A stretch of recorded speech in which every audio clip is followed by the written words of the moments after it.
দেখছেন এখানে সময় কমছে সেও চিন্তা করছে আমি তো সত্যকার 3 বার করছি কি কর এবং সত্যবতী আমি তো ফ্রি টাইমে গেছি সত্যবতী ফ্রি টাইমে যায় না সত্যবতী মেলাতে গেছে যখন লক্ষ লক্ষ বৈষ্ণব সাধুরা উপস্থিত হয়েছে তখন সত্যবতী উঠে গেছে আসলে না সরলতা বিশুদ্ধ ভক্তি তাই উঠতে পেরেছে এখানে চাই ভক্তি নাহলে সত্যবতী উঠতে পারছে আমি তো ভিড়ে আমার কথাই বলছি আমি না মানুষের মুখে শুনি খাট টিলা ভাঙা এই সেই এই বলে আমি বলছি না নমস্কার আমার দরকার যখন এবার দেখলাম সত্যবতী ওখানে উঠছে আমি ভাবলাম সত্যবতী উঠে গেল একটু সত্যবতী একটু আমি যে তাহলে অবশ্যই আসলে কি জানেন ভক্তি ওই কৃপা তমহং বন্দে পরমানন্দ মাধব এই কথাটা সত্যবতীর জন্য ঠিক মুকান করতি বাচলন তুঙ্গম লং ধরতি গিরিম কৃপা তমহং বন্দে পরমানন্দ মাধব আপনি সংকল্প করুন আপনি ভাবুন আমার পরম গুরুদেব প্রভুপাদ জীবন কৃষ্ণ গোস্বামী ওনার শ্রীমুখে শুনেছি আমি 2016 সালে প্রভুপাদ বললেন এই যে ভাগবত পাঠে আসার ইচ্ছা কিন্তু অনেকে যেতে পারেনি হয়তো প্রাকৃতিক দুর্যোগ কোন একটা সামাজিক সমস্যা হঠাৎ বিপদ কিন্তু এই যে যেতে পারেনি কিন্তু মনের একটা আকাঙ্ক্ষা ছিল বলতে না গিয়েও তিনি সেই কৃপা ফল প্রাপ্তি হবে এটা কারণ কি এটা কলির গুণ কলিকালের গুণ সংকল্প সেই ইচ্ছা করেছে আমি ভাগবত পাঠে যাব ব্যাস আপনি এখন সংকল্প করুন শুনে একটা দৃষ্টান্ত মনে পড়ে গেছে আমার রামায়ণে বহু আগে বলেছি রামায়ণে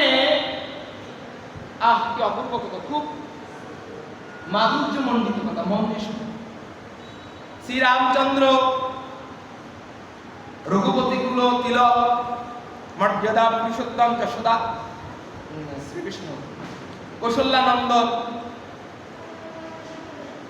ভরত শত্রুঘ্ন লক্ষণ অগ্রজ সীতাপতি হনুমানের প্রভু বেশ শ্রীরামচন্দ্র বনবাস হয়ে গিয়েছেন বনবাসে এসেছেন আর্য সুমন্ত মন্ত্রী রথে করে নিয়ে এসেছেন সীমানা পার হচ্ছেন বর্ডার রাজ্যকাল রাজ্য হচ্ছেন নিষাদরাজ ভুব নিষাদরাজ রামের বাল্য বন্ধু গুরুকুলের বন্ধু ছিল নিষাদরাজ উপজাতি এই যে বগারদীপ কীর্তনে গায় না কাঙাল ছিল গুয়ার চন্ডাল এই গুয়ার চন্ডাল নিষাদরাজ গুয়া ইনি হচ্ছে নিষাদরাজ যাকে মিতা বলে বলে আজীবন আমি বগারকে শুনছি আর পাঁচপাড়া রাধাচরণ ভক্ত মহাশয় নামকে শুনছি বর্তমানে আমি রাধাচরণ ভক্তকে দেখেছি আমার সৌভাগ্য হয়েছে তখন রাধা মাধব এখানে ছিল 8 চালা ছিল ও বিরক্ত লাগলো কীর্তন এতক্ষণ গায় রাধাচরণ ভক্ত কীর্তনটা তো বহুত আমরা তো এত প্রসাদ পাইছি খাইবার লাই পাওয়া নাই আইটা প্রসাদ খাইতাম জানি আমি তো কীর্তন টীর্তনের বালাই নাই আশ্রমে যাই স্বর্ণমিত্রর বাড়ি খাইতাম স্বর্ণমিত্র খাইতাম দুধ আর রাধা মাধবে এখন দুধ দেয় 5 বছর দুধ দেয় নাহলে 10 বছর দুধ দেয় এই ইতিপূর্বে রাধা মাধবে দুধের স্বর্ণমিত্র হইত না দুধের স্বর্ণমিত্র আরাম থাকবে আশ্রমে হয়েছে আমরা আশ্রমে যাই আমার কথা বলছি আমি তো আর স্বর্ণমিত্র গানে খাইনি আমি খাইছি দুধ দুধ মিষ্টি আছে দুধ আশ্রম নিরিবিলি মানুষজন কম কেউ নাই ডক ডক এখন খাইলে তো সিসি ক্যামেরা তৈরি তখন সিসি ক্যামেরা ছিল আপনি যেভাবে খান যে জ্ঞানে খান মেডিসিন ইচ্ছা খান জানি খান অজান্তা খান হুঁশে খান বেহুশে খান ক্রিয়া করবে কাজ করে চরণামৃত প্রসাদ এগুলো পান করলে বেশি বেশি সেবন করলে গ্রহদোষ কেটে যায় গ্রহদোষ মুক্ত গ্রহদোষ থেকে মুক্তি পাবে পাথর মাথর এগুলো আমারও আছে না দূর আমার করে দেখতে না পাথর লাগাতে।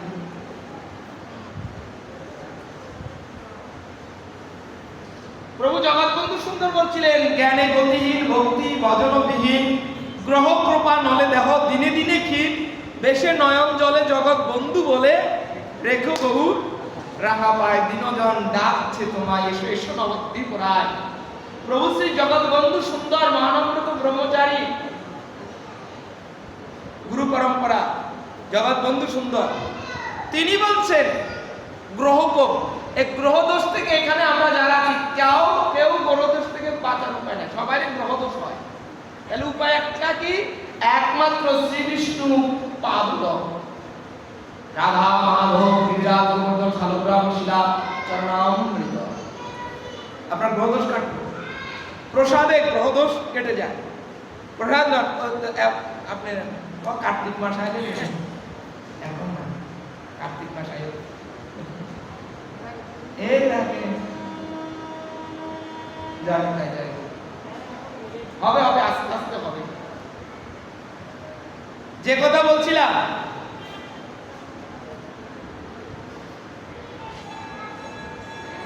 প্রভু শ্রী রামচন্দ্র নিষাদরাজ গুহ তার মিত্র মিতা বলে কোলে নিলেন। মিতা কাকে বলি আমরা? একই নামের নাম হলে তাকে মিতা বলি। শ্রী রামচন্দ্র তাকে মিতা বলছেন, কোল দিয়ে সারা রাত নিষাদরাজ। আমি কোন প্রসঙ্গে বলেছি কথাটা মনে রাখবেন, আমি বলেছিলাম সংকল্প প্রসঙ্গ। আমার শ্রী গুরুদেবের শিক্ষা, আপনি দৃষ্টান্তে বহু জায়গায় যেতে পারেন, মূল টপিকসে নিয়ে আসতে হবে আবার। এই রামচরিত্র শুনছেন নিষাদরাজ গুহ আত্মসমন্ত রথে করে নিয়ে এসেছেন। দশরথ বললেন রামকে বন দেখিয়ে ঘুরে ফিরে আবার নিয়ে আসি। সারা রাত নিষাদরাজ গুহ শ্রী রামচন্দ্রের জন্য কুশের আসন করে বিছানা দিয়ে গদি করে মাতা সীতা, জানকী, লক্ষণ, শ্রীরাম কি করছেন? বিশ্রাম করছেন। আর সেখানে রামচরিত্র শুনছেন কে? সেখানে রামচরিত্র শুনছেন কিবট মাঝি, কিবট মাঝি মাধব পাটনা তার নাম। তিনি রামচরিত্র শুনছেন যে শ্রী রামের চরণের স্পর্শে অহল্যা দেবী মূর্তি ধারণ করলেন। নতুন কথা। তো কিবট মাঝি তার রাজা নিষাদরাজ গুহকে বললেন, আপনাদের বুঝতে অসুবিধা হচ্ছে না তো? আরো ধীরে বলতে হবে? আমি দেখ না ধীরে বল, এটা একটা আমার জন্য ভালো হয়েছে। পাঠক কথা একটু আস্তে স্লো দেখো, বেশি স্পিড হয়ে যায়। আমি বলছি না, তাহলে আমি স্লো বলবো। ওই সরস্বত্যং নমনিত্যং নম নম বেদ বেদাঙ্গ মমতা বন্দ্যোপাধ্যায়ের মন্ত্র করে বলি, এগুলো সরস্বতীর মন্ত্র পাঠ করে পশ্চিমবাংলার মুখ্যমন্ত্রী। ভুল, আমি ওরকম করতে পারছি, ভুল হয়ে যাবে, ধীরে ধীরে বলবো। আমার চিন্তাটা হচ্ছে আপনাদের এটা একটা সেবা, ভাগবতের সেবা। আমাকে কেউ এখানে দেখতেও আসেনি, আমার রূপ নেই থাকা, ভাগবতের কারণে এসেছে। এটা সম্পূর্ণ কৃতিত্ব ভাগবত কাছে কুলদেবী। কিবট মাঝি তার রাজাকে বললেন, মহারাজ আপনার কাছে আমার একটা প্রার্থনা। কি প্রার্থনা? কাতরে বলছে, আপনি একবার অসুস্থ হয়ে গেছিলেন বনের মধ্যে, আমি আপনাকে সুস্থ করেছি সেবা করে। তখন আপনি আমাকে একটা বর দিতে চেয়েছিলেন, আমি তখন নি নাই। আমি বলেছিলাম সময় মতন চেয়ে নিন, আপনি আমাকে বরটা দেন। কি বর? যে আগামী দিন প্রভু যখন গঙ্গা পার হবে, আমিও তো মাঝি, আমার নৌকাটা তো ভাঙা ফুটো, আমার নৌকা দেখতে সুন্দর নয়। অন্য নৌকাগুলো যদি থাকে তাহলে তো আমার নৌকাতে প্রভু আর আপনি দয়া করে নিষেধ করে দেন, আমার নৌকা ছাড়া যেন ঘাটে আর কোনো নৌকা আমি যেন প্রভুকে একটু পার করে খেয়াল করব। একটু মাত্র রামচরিত্র শুনলি তাতেই রাম প্রভু ভক্ত হয়ে গেলি। ঠিক আছে, যা কথা আমি বলছি, আগামীকাল ঘাটে অন্য কারো নৌকা থাকবে না, একমাত্র তোমার। শ্রীরামচন্দ্র আজ তিনি হচ্ছেন যাত্রী, কিবট মাধব পাটনি হচ্ছেন মাঝি, ভাঙা নৌকা নিয়ে অন্যদিকে ফিরে বসে আছে। ঘাট থেকে আরেকটু দূরে গিয়ে বসছে। শ্রীরামচন্দ্র গিয়ে বলছেন, মাঝি ভাই দেখেন শিক্ষা কি? এই রিক্সা আমরা আমার কথা বলে আমি তো এই রিক্সা তুই কর, মাইটা কি না।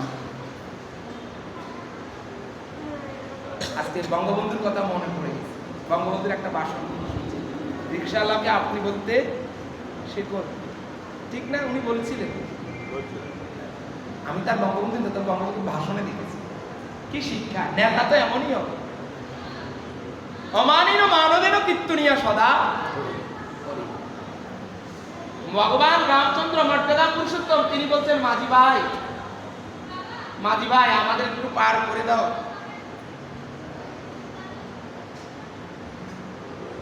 মাঝি কথা শুনে না, মাঝি শুনেও না শোনার পান করে। মাঝি ভাই শুনতে পাচ্ছ, আমাদেরকে একটু পার করে দাও। লক্ষণ নেশরাশি জাতক, রাগী লোক, রেগে যায়। লক্ষণ আবার এত নুনুতে নাই। লক্ষণ বলে, দেখছো দাদা, দেখছো তুমি তাকে ডাকছো, সে তোমার কথা সাড়া দিচ্ছে না, শুনেও না শোনা। আসলে কি বলতো, এই জগতে তুমি যাদেরকে ডাকো তারা তোমার কথা শুনে না, তারাই তোমার ভক্ত হয়। রামচন্দ্র তখন একটু মুস্কি এসে বলল, ওই যে সকালবেলা যাত্রা করাকে কি বলে, বনি করে না?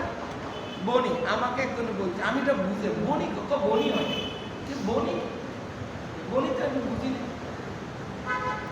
মানে যাত্রা না। রামচন্দ্র বলছে, আমার তো বনিতেই গলত। মানে বলে, গতকালকে আমি যখন আসছিলাম বনবাসে, আসার সময় তুমি আর সীতা, তোমাদের তো বনবাস হয় নাই, তোমাদেরকে তো আমি নিষেধ করছি আমার সাথে আসতে না। তোমরা কি আমার কথা শুনছো? তোমরা তো আমার কথা শুনো। লক্ষণ বলতেছে, তোমার কথা এরা শুনে না, এরাই তোমার ভক্ত হয়। যাত্রাতে তো তোমরাই আমার কথা শুনো না। লক্ষণ বলছে, মাঝি শুনতে পাচ্ছ না? প্রভু তোমাকে ডাকছে। হ্যাঁ শুনতে পাচ্ছ। বাবা তারা শুনতে পাচ্ছ, উত্তর দিচ্ছ না কেন? বলছে, আজকে রামচন্দ্রকে একটু শিক্ষা দেব বলে মাঝি রামচন্দ্রকে শিক্ষা দিচ্ছে। রামচন্দ্র বলছেন, দেখি। লক্ষণ তো পাও, রামকে শিক্ষা দিচ্ছে বেটা মাঝি, এই জন্য তো মাঝি হয়েছে। ওরে ঢাকা শহরে কয়েক রিক্সাওয়ালা আছে, ভালোভাবে ইংলিশ বলে। আমি ইংলিশ বলতে ভালো পারি, এরা ভালো ইংলিশ বলে, আপনি ভাবতেও পারবেন। জানি তাই ভাইরাল হয়ে গেছে। কর্মকে ছোট করতে নাই, কোন কর্মকে ছোট করে দেখে তাকে নিম্ন করা যায়। মাঝি বলে তাকে ছোট করছে। লক্ষণ ভাবছেন, শ্রীরামচন্দ্র বলছে, দেখি তোমার কি শিক্ষা তোমার কাছ থেকে পাই। মাঝি কি শিক্ষা দিচ্ছেন? মাঝি বলছে, দেখো প্রভু, আজ যেমন পার হওয়ার জন্য তুমি আমাকে ডাকছো, অনুরোধ করছো, আমি তোমার কথা শুনতে পাচ্ছি না। যেদিন আমার ভব পার হবে, সেদিন তো মাঝি তুমি থাকবে। সেদিন আমি এক ডাক দিলে তুমি যেন আমাকে উপেক্ষা না করো, সাথে সাথে তাড়াতাড়ি আমাকে পার করে দাও।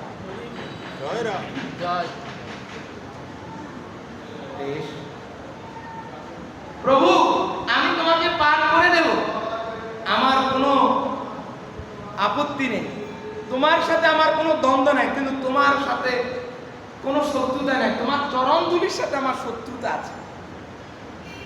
মাঝি বলছেন, রামের চরণধুলির সাথে শত্রুতা? রামের চরণধুলির সাথে কিসের শত্রুতা? বলে, আমি শুনেছিলাম তোমার চরণধুলিতে এক পাষাণ নারী হয়ে গিয়েছে, রমণী স্ত্রী হয়ে গিয়েছে, আমার এই কাঠের নৌকা যদি রমণী হয়, আমার ঘরে তো এক বউ আছে, আরেকটা বউ নিয়ে কি করবো? দুটো তো আমি চালাতে পারবো না। তো আমি, তুমি আমার নৌকাতে উঠার আগে আমি তোমার চরণে যেন কোনো ধুলি না থাকে, আমি তোমার চরণ ধুলাই দিতে চাই। চরণ ধুলি শূন্য করে আমার, কারণ ধুলি পড়লে তো আমার নৌকাটা যদি রমণী হয়ে যায়। দেখেন কিভাবে রামকে বন্দনা করছেন, তিরস্কারের ছলেও রামের বন্দনা হচ্ছে। শ্রীরামচন্দ্র বলছেন, মাঝি ভাই তো তুমি যাই বলো, আমাকে তো পার হতে হবে, তা শুনতে হবে। তো লক্ষণ বলছে, তো কি করে চরণ ধোবে? ধোয়াও। আর চরণ ধোয়ালে আবার সেই চরণটা ধুলে আবার পায়ে বালি লাগবে না? মাঝি বলছে, লক্ষণ ভাই রাগী মানুষের বুদ্ধি কম, তুমি রাগী লোক তো, বুদ্ধি কম। আমি প্রভুর চরণ ধোয়াই, প্রভুকে আর মাটিতে চরণ রাখতে দেব না। কি করব? আমি কাঁধে করে প্রভুকে আমার নৌকায় তুলে নেব, যাতে করে চরণে আর ধুলি। রামচন্দ্র কি করে চরণ ধোয়াচ্ছেন? শ্রীরামের এক চরণ নিজের হাঁটুতে রাখলেন, চরণ ধৌত করছেন, হ্যাঁ, নৌকার বইটাতে বসিয়ে। এখন প্রভু তো এক চরণ যখন দিচ্ছে, আরেক চরণ, প্রভু চরণ, শরীরটা তো কাঁপছে। প্রভুকে বলছে, প্রভু আমার মাথায় একটু হাত দিয়ে ভর দিয়ে দাঁড়ান, তবেই তো আপনি ঠিকভাবে দাঁড়াতে পারবেন। একদিকে মাঝি শ্রীরামচন্দ্রের আশীর্বাদ শ্রীহস্ত মাথায় নিলেন, অন্যদিকে শ্রীরামচন্দ্রের শ্রীচরণ মাঝি ধুয়ে দিচ্ছেন। শ্রীরামচন্দ্র লক্ষণের দিকে তাকিয়ে হাসছেন, সীতার দিকেও তাকাচ্ছেন। লক্ষণ বুঝতে পারছেন এখানে কিছু একটা হচ্ছে, আর লক্ষণ কিছু করতে পারছে না, সীতাও না করতে পারছে না। যে চরণ দুর্লভ, ব্রহ্মাদি দেবতা, গান্ধর্ব, কিন্নর, অপ্সরা, দেব দেবী সহস্র যুগ কোটি কল্পকাল সাধনা করে যে চরণ প্রাপ্তি হয় না, আজ নাকি না এক বিপদ মাঝি তার চরণ প্রক্ষালন করে দিচ্ছেন না তার শিরোনিজ হস্তে। প্রভুর সেবক সাথে নিষেধ করতে পারছে না। রামচন্দ্র লক্ষণকে বলছেন, লক্ষণ চিনতে পারছো এই কিবোর্ডকে? কে কিবোর্ড? এই মাঝিকে? বলে এই মাঝি হচ্ছেন কচ্ছপ। কচ্ছপ এই সংকল্পের কথা এখন ক্ষীরোদ সাগরে প্রভু শ্রী নারায়ণ সাহিত্য দেবী লক্ষ্মী চরণ সেবা করছেন। এই লক্ষণই অনন্তনাগ ছত্র হয়ে আছেন, সাপ হয়ে দেখবেন প্রভু নারায়ণের রূপে। ওই এক কচ্ছপ নারায়ণের চরণ দেখে, চরণটা বের হয়ে আছে তো, লক্ষ্মী তো চরণ সেবা করছেন, নারায়ণ তো এভাবে শুয়ে আছেন, একটা চরণ আগানো একটা গুটানো। কচ্ছপটা প্রভুর চরণটা একটু স্পর্শ করতে চেয়েছিল, কচ্ছপ মুখ উঠালে অনন্তনাগ ফুস করে, ফুস করলে কচ্ছপ যায় চলে। অনেকক্ষণ ঘোরাফেরা করছে, চেষ্টা করছে, চরণের কাছে আসছেন, হাতের কাছে এসছেন, একটু প্রভুকে স্পর্শ করবেন, কিন্তু লক্ষণের জন্য পারছে না, লক্ষণ তো ঘোড়া তুলে আছে। এক পর্যায়ে দেবী লক্ষ্মী হাত দিয়ে কিবট ওই কচ্ছপকে সরিয়ে দিলেন। কচ্ছপ বলছেন, প্রভু আমার ভিতরে তো তোমার আত্মা আছে, আমি কি পাবো না তোমার চরণ একটু স্পর্শ করতে?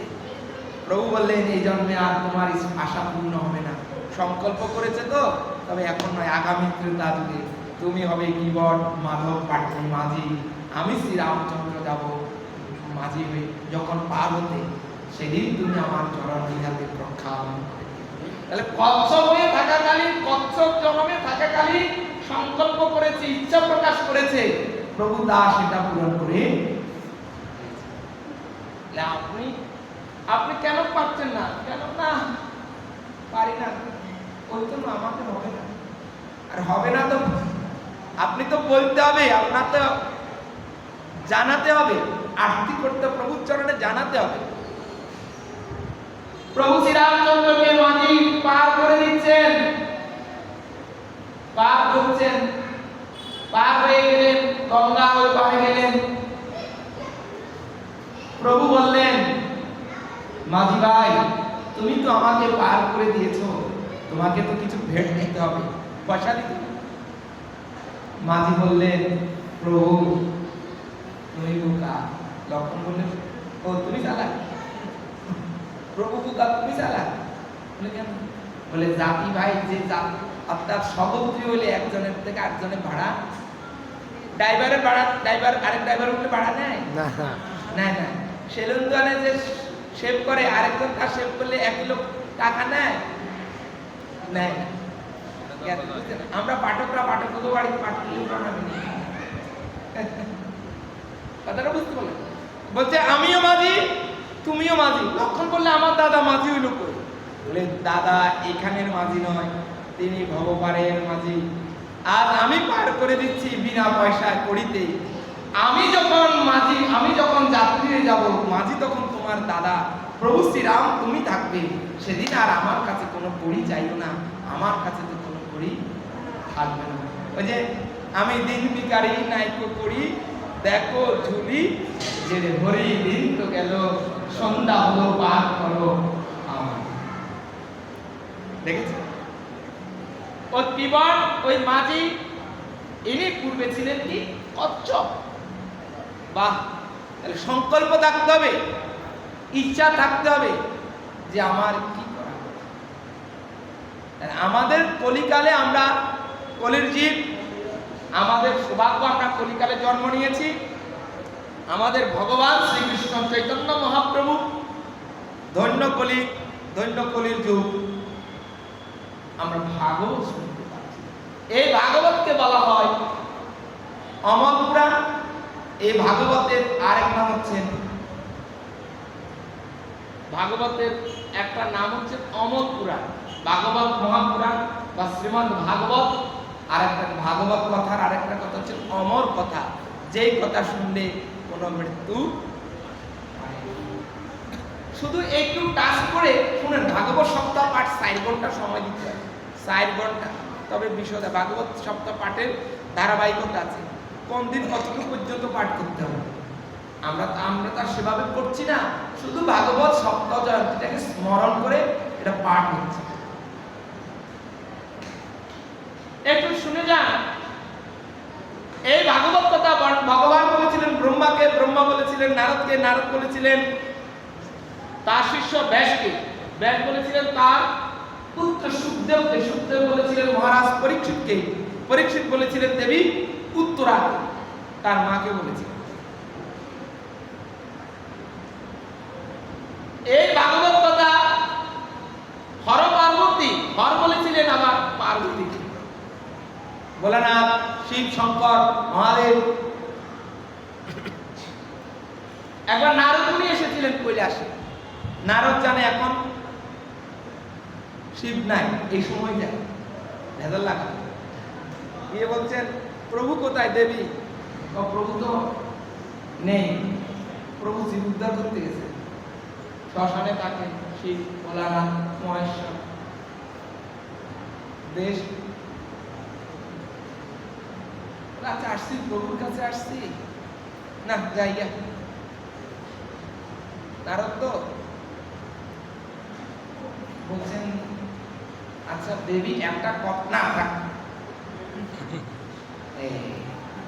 আপনার যদি কোনো কিছু মনে করবে না, কোনো মায়েদের কাছে যদি বলেন দিদি কথা একটা শুন, না না থাক, কি কথা কোন কোন কোন না, কি কথা না বলি কয় না না না না থাক, আবার কি হবে বাবুরে, আমি আবার কি হয়েছে? তো পাশের বাড়ি পিঠা বানাইছে না, 3 বার গেছি দেয় নাই, লাস্ট বার যাইতেছি না দিলে নাই, আমি আবার পরের ধরে লোভ করি না, 3 বার পিঠা লাগেছে।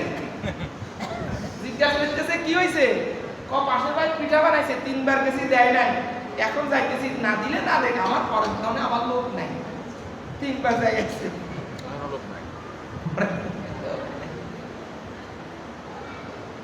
আচ্ছা আরে বলো কি হয়েছে? না না বাবুরে আমি আবার বলি কব বলো না। আচ্ছা শিবের এক নাম কিন্তু অর্ধনারীশ্বর, জানেন? শিবের অর্ধেক দেহ নারী, অর্ধেক দেহ পুরুষ, বলা না। এই শিব বহুভক্ত, শিব হচ্ছে সমস্ত দেব দেবতার মধ্যে পত্নীভক্ত হচ্ছে শিব। শিবের মাথায় বেলপাতা দিলে খুশি, বেলপাতার কি মধু আছে নাকি? বেলপাতাতে দুর্গার বাস, বিল্লপত্রে দুর্গার বাস। এতে বিল্ল ষষ্ঠী হয়, দুর্গার বোধন ঘটায় বেল গাছ তলায়। কারণ বিল্ল বৃক্ষে দুর্গার বাস। আর বেলপাতা শিবকে দিলে শিব মনে করে আমার কাছে দুর্গাকে দিয়েছে, এই জন্য তিনি খুশি হন। বুঝতে পারলেন? বেলপাতা, তুলসী পাতা যেমন প্রসঙ্গক্রমে বলে দিই, তুলসী পাতা ছেঁড়া, ফাটা, ফুটা, ছিদ্র আলা হলে ঈশ্বর চরণে দেওয়া যাবে না, গোবিন্দ চরণে দেওয়া যায় না, অন্ধ হয়ে যায়। ছেঁড়া ফাটা এগুলা দেওয়া যায় না, ফুকা দেওয়া তুলসী, কিন্তু ওগুলো আমানি করে দিবে, জলে ভোগে আমানি করে দিবে। কিন্তু তুলসী ছিদ্র থাকাকালী ওই ছিদ্র তুলসী দেওয়া যায় না। তুলসী আদৌ অবস্থায় ঈশ্বর চরণে দাও, গোবিন্দ চরণে দিবেন না। তাহলে কি হবে? যবন কুলে জন্ম হবে। নামাচার্য হরিদাস যবন কুলে জন্ম হওয়ার পিছনে আরেকটা কারণ হচ্ছে তুলসী পাতা আদোয়া দিছে। ওইদিকে গেলাম না, প্রসঙ্গে বলে দিলাম। এই যে পাটে না আসলে বুঝবেন কি করে? পাটে আসে, কিন্তু বিল্লপত্র ফাটা হোক ছেঁড়া হোক শিব এগুলা দেখে না, দিলে ওই আশুতোষ তার একটা অতি অল্পতে সন্তুষ্ট জানি। তাই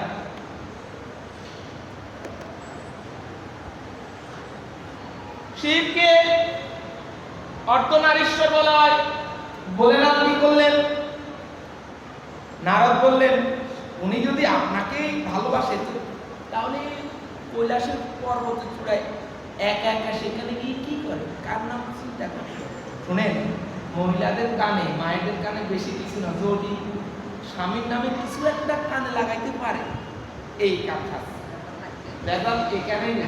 শুনছেন দিদি, আপনাকে ওনারা দেখছি বাজারে মহিলা একটার লগে হোটেলে ঢুকছে, রেস্টুরেন্টে গোবিন্দ আছে, এই তো লগে লগে ফোন দিয়ে দেবো, কই কি অরে কোন কে কে মানে লগে কে দেখেন না ভাই কি এটা লোক ক্যাপচার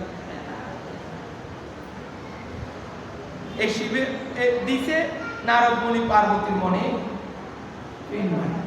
কয় আপনাকে ভালোবাসতে তো উনি একা একা কার কথা চিন্তা করেন, আর ওনার গলার মধ্যে এই মুন্ডমালা গুলো কার? শুনেছি তো যাকে ভালোবাসে সে তার লকেট গলায় রাখে, আর ওই সেই এই লকেট এই মালাগুলো কার দিয়েছে? মাথা পার্বতী তো এই কথা চিন্তা করে আর তাই তো। আমি যাচ্ছি জয়নিতাই যা বলা না, আমার কথা বলি না, আমি কিন্তু কিছু করি না, আসছে কিন্তু এটা বলি মহাদেব আসছেন, 80 টাকাতে পার্বতীর মুড খারাপ, সর্বনাশ। কি হলো? পার্বতী বলতেছে আপনি আমাকে ভালোবাসেন না, বলে হঠাৎ আর কথা কেমন? না আপনি আমাকে কেন ভালো, আপনি গলায় এগুলো কার মালা দিয়ে যাচ্ছে, আপনি কৈলাস পর্বতের চূড়ে একা একা কাজ। শিব চিন্তা করি পার্বতী তো কখনো এইসব কথা বলে না। শিব বলছে হ্যাঁ গো দেবী, আজকে কৈলাসে কেউ এসেছে নাকি? বলে আসছে, দেবশিবাদ আসছে। ও যা হওয়ার তো হয়ে গেছে, গন্ডগোল তো পাঠাই দিচ্ছেন, কে হয়ে গেছে দিচ্ছেন পেপার লাগাই। পার্বতী বলে আমার মা, আমার গলায় যে মুন্ডমালা দেখছো এগুলো অন্য কারো নয়, তোমার মুন্ডমালা। আমার মুন্ড? আমি তো জীবিত। কাল পর্বতের চূড়া কার নাম জপ করেন? বলছে আমি পর্বতে উঠে গিয়ে শ্রীরাম শ্রীরাম শ্রীরাম রাম নাম জপ করে। শিবের হাতে রুদ্রাক্ষে শিব সর্বদাই রাম নাম জপ করে। পঞ্চমুখী, পঞ্চানন তার এক নাম।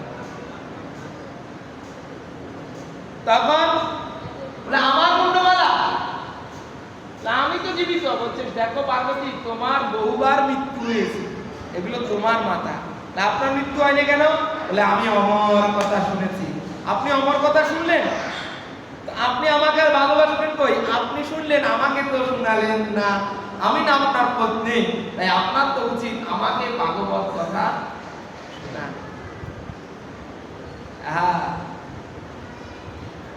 সুধাংশু ডাক্তারের বউ আমার কাছে আপিল করছে, উনি আপনার লগে 3 বার বৃন্দাবনে গেছে, আমারে নেয় নাই।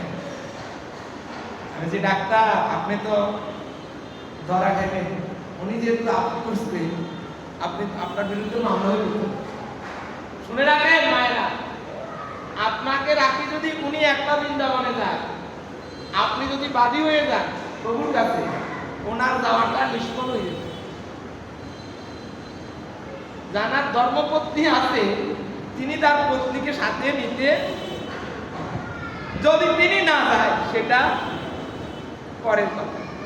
শ্রীরামচন্দ্র যখন অশ্বমেধ যজ্ঞ করছিলেন, সীতা তখন ছিলেন না। সীতা ছিলেন তখন কোথায়? সীতা বনে ছিলেন, বাল্মীকি আশ্রমে। তখন অশ্বমেধ যজ্ঞ সম্পূর্ণ করতে হলে সীতাকে লাগবে ধর্মপত্নী। তখন বশিষ্ঠ বিশ্বামিত্র ঋষিরা তারা সকলে সিদ্ধান্ত দিলেন, রাম সোনার সীতা তৈরি করো। সোনার সীতা তৈরি করে রামের বাম দিকে বসিয়ে তারপর যজ্ঞটা সম্পূর্ণ করেছে। তাই আপনারা তীর্থে যাইতে ওনাকে নিতে কারণ বিশেষে হয়, কিন্তু আপনি ওনাকে বাদ দিয়ে যাবেন না, উনি আপনি করবো আপনার। কথাটা বুঝতে পারলেন? দেবী পার্বতী বলছেন, আপনি আমাকে বাদ দিয়ে শুনেছেন, তাহলে আর আপনি আমাকে কি ভালোবাসলেন? বলে তাহলে তো তোমাকে অমর কথা শোনাতে হয়। তখনই পার্বতীকে শিবজি অমর কথা, ভাগবত কথা শোনান।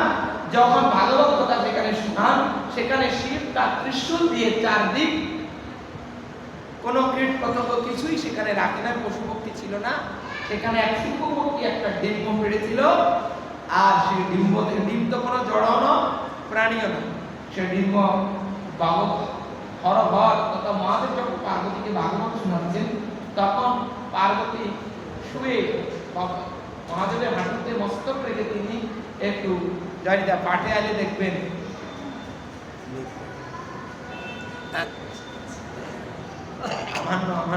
নিদ্রাইয়ে কল্যাণ কাকার মা কীর্তনের আসরে সবার আগে বসতো ওই কোথায় পিলারি গেল বুড়ি বইতে এখানে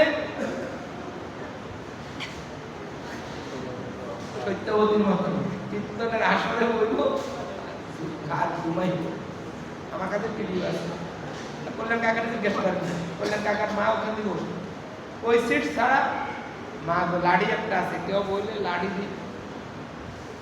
বুড়ি রাস্তা ভাড়া করতে জানেন, আমি দেখতাম গোলা বাড়ি আছে, যখন মেন রোডে আইলো আসতো না, লাড়ি দি এদিকে একবার এদিকে একবার দেখায়, তারপর চলে গেল।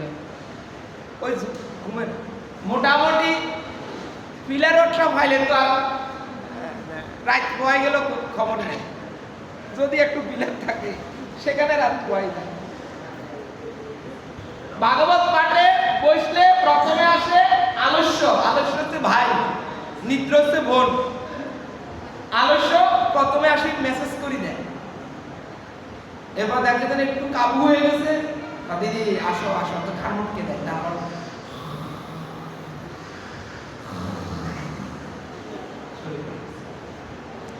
একটা গল্প বলি, বিল্লমঙ্গল দাস দিন মুখে শুনেছি এটা। আমি যেটা যার মুখে শুনি এটা আমি বলতে নিজেকে ছোট মনে করি না, বললে ভালো, শ্রদ্ধা হয়, ওনার প্রতি কৃতজ্ঞতা থাকে, এটা শিক্ষা। উনি বলতেছেন এক মহিলা ভাগবত পাঠে যায়, স্বামী পাঠটা শুনে না, স্বামী বোতল সেবা করে। মহিলা বলতেছে তুমি পাঠে যাও, পাঠে যাও তাহলে আমার এটা কিনে দিতে হবে, তো কিনে দিন, তারপর তুমি যাও। দেখেন জোর করে হয় না, আস্তে আস্তে যারা তাদেরকে এভাবে তার কথায় পাগলের লগে কথা তার দিতে হয়, না অসুবিধা আছে। সেলফি তুলতে চাইছে কালকে একটা, আমি সেলফি তুলি,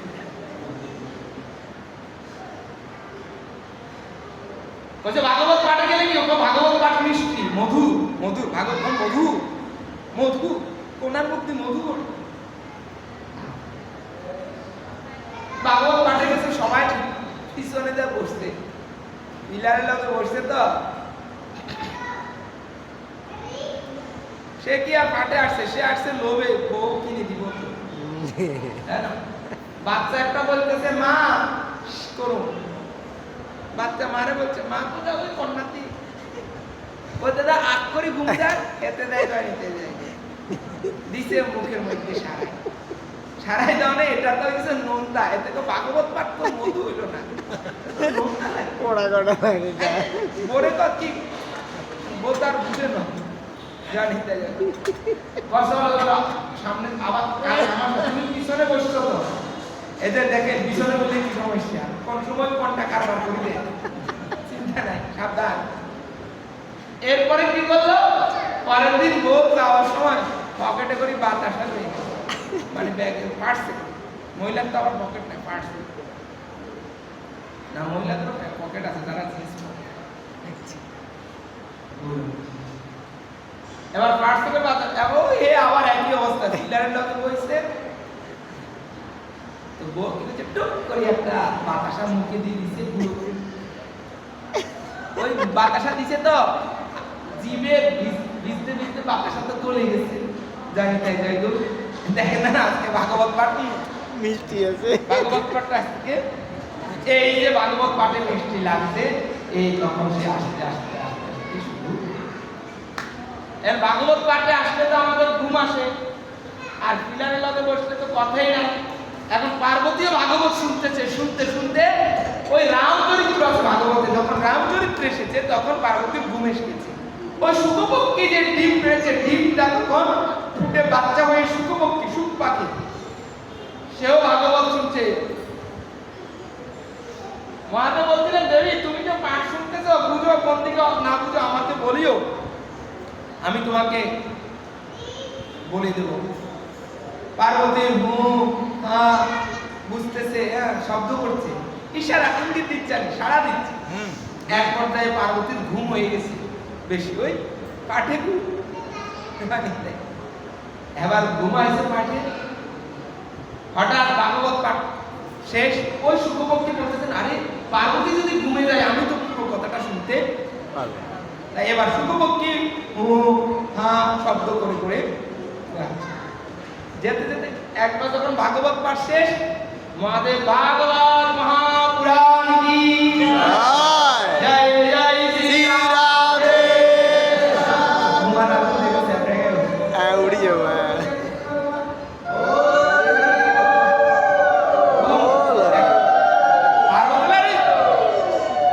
যারা কীর্তনে ঘুমায় ও ধ্বনির লগে দেখবেন ঘুম ভাঙে। এখন পার্বতী বলছে আরে মহাদেব বলছে কি হয়েছে, না একটু ঘুম আসছে। আরে ঘুম কখন ঘুমাইলে, কতটুকু শুনলে তুমি দেবী? না আমি তো রামচরিত্র পর্যন্ত, তাহলে বাকি কথা কে শুনলো? বাকি কথা শুনেছে মহাদেব কৃষ্ণ মেরে দিলেন, কাজ হয় নাই, তার পিছনে ছুটছেন ছুটছেন ছুটছেন ছুটতে ছুটতে ছুটতে ছুটতে এই শুকপক্ষী বায়ুর বেশে ব্যাসদেবীর পত্রে বিটিকা দেবীর গর্ভে প্রবেশ করলেন। ব্যাসদেব দেখতেছেন মহাদেব তাকে মারতে আসছেন, মহাদেব বলছেন, ব্যাসদেব বলছেন হে ভোলানাথ কি হয়েছে, এই ঘটনা কি শুনেছেন? অমর কথা। কি কথা? কি কথা মাইরা? অমর। কি কথা শুনলে? অমর। অমর কথা। বলে সে যদি অমর কথা শুনে সে তো অমর হয়ে গিয়েছে, তাহলে আর মারবেন কি করে? মারবে কি করে? মহাদেব বলছে আরে তাই তো, সে তো অমর কথা শুনে অমর হয়ে গেছে, আমি তো তাকে মারতে আর পারবো না। তবে হ্যাঁ ব্যাসদেব বলছেন হে মহাদেব আপনি আমার পুত্রকে সন্তানকে আশীর্বাদ করে যান যেন সে ভাগবত কথাই বলতে পারে। তখনই মহাদেব বৈষ্ণব দেবাদিদেব মহাদেব তিনি কি করলেন, ব্যাসদেব পত্নী বিটিকা দেবীকে আশীর্বাদ করে গেলেন। ব্যাসদেবের গর্ভে বিষ্ণু বিটিকার গর্ভে সুখদেব ছিলেন। পরবর্তীকালে সুখদেব যিনি প্রাকট হন 12 বছর কাল, একটানা 12 সুখদেব 16 বছর নয়, মাতৃগর্ভে 12 বছর ছিলেন। জন্মের পর তাকে দেখতে 16 বছর বয়সে যুবকের মতন দেখা গিয়েছে। বুঝার ভুল আছে, সুখদেব মাতৃগর্ভে ছিলেন 12 বছর, ভুল 16 নয়, দেখতে তাকে 16 বছর বয়সে যুবকের মতন লাগছে। পার্থক্য এখানে বুঝতে হবে। আমি বলিনি, শ্রীমদ্ ভাগবত মহাপুরাণ বলছি। আজীবন তো শুনেছি 16 বছর, 16 নয়, ছিলেন কত বছর? উনি 12 বছর বয়স, দ্বাদশ বৎসরীয় বালকের মতো। এই সুখদেব গোস্বামী যখন প্রকট হন তখন তিনি চলে যাচ্ছেন। পিতা ব্যাসদেব বলছেন, পুত্র দাঁড়াও, দাঁড়াও পুত্র, দাঁড়াও পুত্র। পুত্র দাঁড়ায় না, দাঁড়াচ্ছে না। কে কার পুত্র? একে তো তিনি ভূমিষ্ঠ হচ্ছেন না, মাতৃহত্যা পাপ হবে বলছেন, সেদিকে গেলাম। বলছে হোক মাত্র, বলছে পৃথিবী মায়াশূন্য করো তবে আমি আসবো। মায়াশূন্য করলেন, কৌশিকের উপরে সরিষা যতক্ষণ থাকে ততটুকু সময়, ক্ষণকাল। সুখদেবকে ধরে রাখতে পারছেন না। সুখদেবকে বনে বাজারে সুখদেব ঘুরে বেড়ায়, কাঠুরিয়ারা কাঠ কাটে। সুখদেব তো জ্যোতির্ময় মূর্তি। দ্বাদশ মহাজনে সুখদেব একজন মহাজন, আমাদের দ্বাদশ মহাজনে। এই সুখদেব ঘুরে বেড়াচ্ছেন, বনের কাঠুরিয়ারা কাঠ কাটে। তো সুখদেবকে দেখি বলতে ভূত। ব্যাসদেবের কাছে আসে, বলছেন ব্যাসদেব, বনের মধ্যে এক ভূত দেখতে পাই। আপনি আমরা কাঠ কাটি তো ভয় লাগে, আপনি একটু মন্ত্র দেন। ভূত দেখলে আমরা বলবো। ভূত তাড়ানো শিখেন। ভূত ব্যাসদেব বলছেন ঠিক আছে, আমি একটা মন্ত্র বলে দিচ্ছি, এটা শিখো। কি? ভাগবত একটা শ্লোক, বড়া প্রাভীরং নটবড় বহু করুণায় পরিনিকার বিপ্রবাস কনক কপিশম ভৈ জয়ন্তিচ মালমন্দ্রাণ রেণু অধর সুদয় পুরয় গোপ বৃন্দয় বৃন্দারণ্য শবদ রমণ প্রাবৃষণ কীত কীর্তি। বেলুবিতে পঞ্চম শ্লোকে ভাগবত পাঁচটা গীত, বেলুগীত, ভ্রমর গীত, গোপী গীত, উদ্ধব গীত, যুগল গীত, পাঁচটা গীত। এটা বেলুগীত। শ্লোক মুখস্থ হয়ে গেল। কাঠুরিয়া তার কাঠ কাটছে আর গুনগুন করে গান করছে। দেখছে যে ওই জ্যোতির্ময় মূর্তি, ওই সুখদেবকে আবার দেখতে। এরা তখন ওই শ্লোক, বড়া পিড়া ভিড় নাড়া বড়া বাবু করণয় করণিকার বিপ্রবাস কনক গোপী সংবৈ জয়ন্তিং চ মালম। সুখদেব বলতে মরে কাঠুরিয়ারা ভাগবতের শ্লোক জানে। ওই যে বলছি কোন কর্মরত আছে তাই সেটা কিছু জানে না, কথা ঠিক নয়। সুখদেব বলছেন আরে কাঠুরিয়া, এরা কাঠ কাটে, এদের কাছে ভাগবতের শ্লোক, যে ভাগবত কথা আমি পূর্বে হরপার্বতীর নিকট শুনেছি, যা শুনেছি বলে আমাকে শিব মেরে ফেলতে চেয়েছিল, এরা কাছ থেকে শুনলো। তাও যাই এদের কাছ থেকে জানি। ভূত চলে আসছে তাদের।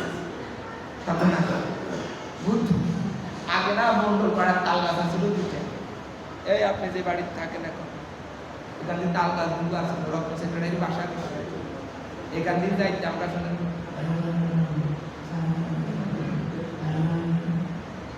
মানে এত জোরে হরে কৃষ্ণ গা ভার হয়ে যায়, মনে হয় যেন আরো ভূত। হ্যাঁ, এটা ভুল নয়। সেতুভাঙা কালীতলা এনাকে বাড়ির কাছে, কালীতলার সামনে দিয়ে যাইতে